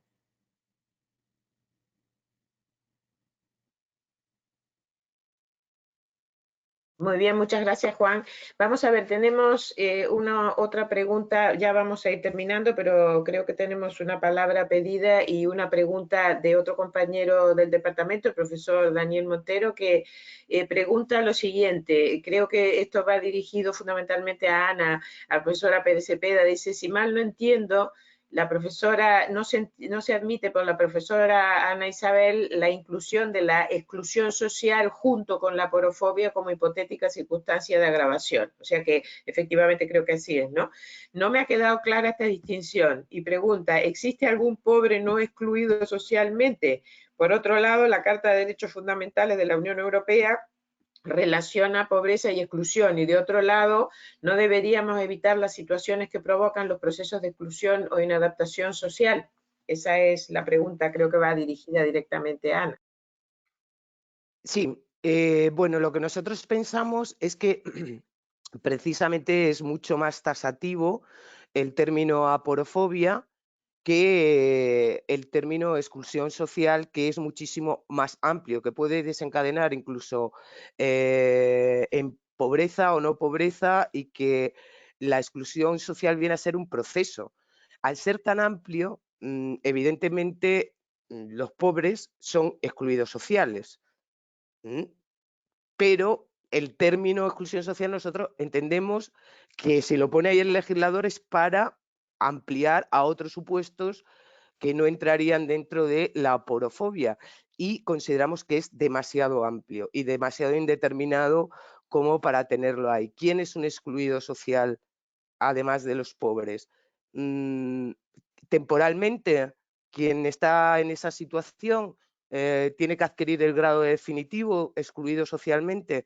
Nos parece muy indeterminado este término, y por eso consideramos que con el término aporofobia, que hace referencia a la pobreza, está ya determinado y comprende la realidad a la que queremos abarcar y hacer referencia. Muchas gracias, Ana. Yo pienso exactamente lo mismo, ¿eh? Yo creo que el término exclusión social aquí es porque ya metemos todo, ya nos da todo igual. Creo que efectivamente la palabra porofobia es mucho más significativa y está mucho más contrastada y todo el mundo sabe lo que se está diciendo. Bueno, tiene la palabra el profesor Alberto Downing, mi compañero de dirección de este seminario, que ya va a ser la última pregunta que se va a hacer esta tarde, y con eso cerraríamos. Gracias. Pues muy bien, muy buenas tardes y muchísimas gracias a todos los ponentes por este fantástico seminario, ¿no? Ha sido muy interesante. Ya muchas de las cuestiones alguna de las cuestiones que quería preguntar ya se ha tratado. Yo solamente quería hacer una pregunta en relación con la escasa aplicación práctica que decía alguna compañera, ¿no?, de Salamanca que podría tener este artículo 510. Y precisamente yo estoy pensando que uno de los párrafos que se está aplicando en la actualidad, en realidad, en la práctica forense, es precisamente el 510.2, párrafo A o letra A, donde tendría pues, posiblemente una mayor aplicación, sería en estos supuestos de aporofobia. Es más, en el ejemplo que ponía precisamente, el de las galletas Oreo, creo que tendría un encaje perfecto y que sería una respuesta más directa que el propio delito contra la integridad moral. No sé, yo he pensado en ese subtipo, ¿no?, que vendría a responder muy bien a todo este tipo de comportamientos que, en mi opinión, si están incluidos otras tipologías, ¿no?, como por ejemplo la ideología, creo que también la aporofobia, ya que el tipo debe estar, porque así lo exige la Unión Europea, pues la aporofobia también debería estar. Bueno, no sé si puedo contestar. Sí. La cosa es, ¿por qué analicé yo el 510.1b? Pues porque la revisión de sentencias que efectué en cuanto a los de la aplicación del artículo 510 en el año 2019, que era el más completo que podía coger, así como en consonancia como otros investigadores se han manifestado, lo poco que se está aplicando el artículo 510, ya que nuestros tribunales están aplicando criterios muy restrictivos, es la difusión del contenido discriminatorio en las redes sociales.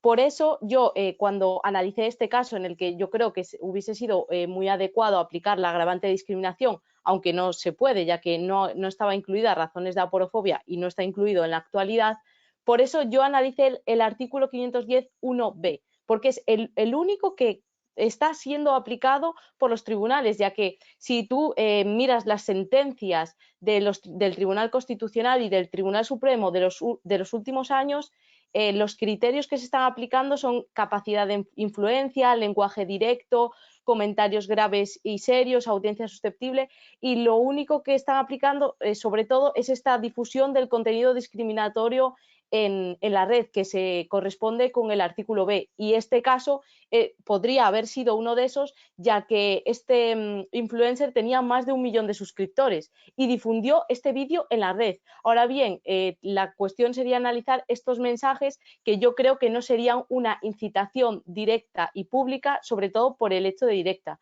No sé si Wendy quiere intervenir con... Sí, una cuestión es que este delito, el del 2A que comenta, es delito de humillación a las víctimas de estos grupos por los motivos discriminatorios, no lo impone la decisión marco que se encuentra en nuestro ordenamiento jurídico penal. No he entrado más en esta cuestión. Podría justificarse que se mantenga su inclusión, no es un delito contra el honor, no es un delito de humillación como contra la dignidad, realmente no se lesiona la dignidad de las víctimas. Pero también hay que comentar que su inclusión en este artículo parece que solo se intenta meter ahí para justificar por proximidad a las figuras que la acompañan, para legitimarlas, cuando podría estar en los delitos contra el honor. Simplemente eso, pero sí, podrían tener ahí encaje las conductas según la legislación típica, sí. Bueno, muy bien, pues muchas gracias. Yo tendría un montón de cosas que decir, eso que acabéis de decir, pero para eso os convoco a todos los que queráis, os invito en nombre de nuestro equipo.